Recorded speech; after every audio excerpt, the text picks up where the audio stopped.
Yan po isang baka na yan. Iniintay niya kanyang beshi. Kanina pa po yan. Iniintay niya yan bago siya pumunta ng padak.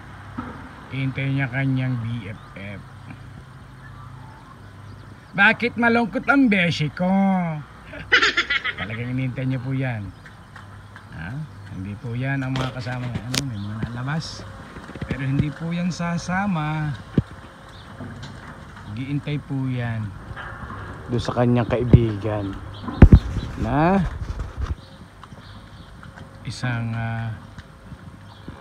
old cow. Kanina pa po yan siya dyan. Maaga pa po siyang natapos gatasan pero nag-iintay lang siya. Tingnan natin kung sino yung kanyang BFF. Yung medyo malaking daddy po yun, medyo matanda. So dito sa mga baka na to na andun pa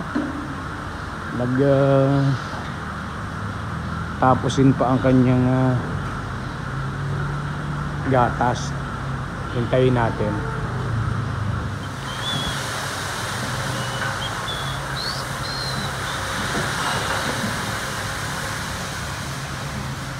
Nandiyan pa rin po siya.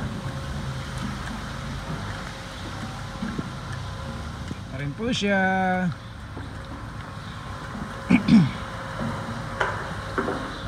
Tingnan nyo, ang dami ng dumaan. Sorry, ang dami ng mga lumabas pero hindi po siya sumama. Iniintay niya talaga yung kanyang beshi. Sa mga hayop kagaya nitong mga baka, meron din mga magkakaibigan. Every morning po yan.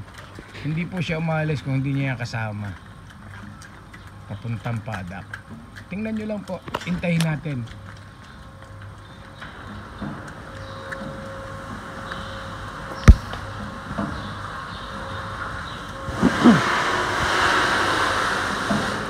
Ayan. Kita nyo po yan. Yan pong baka na yan ang hinihintay niya.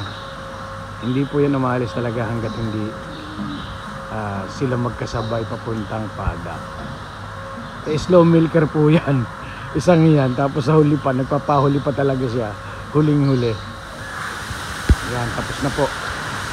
Kaya na yan, lalabas na siya. Yan. So yan po yan, hintayin nyo lang, siya ang beshi ko. Sabi nung silang dalawa, tingnan nyo, sana hindi malabot yung ating cellphone. Tingnan nyo yan.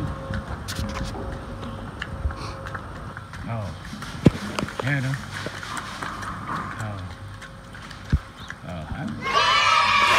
Oh my God!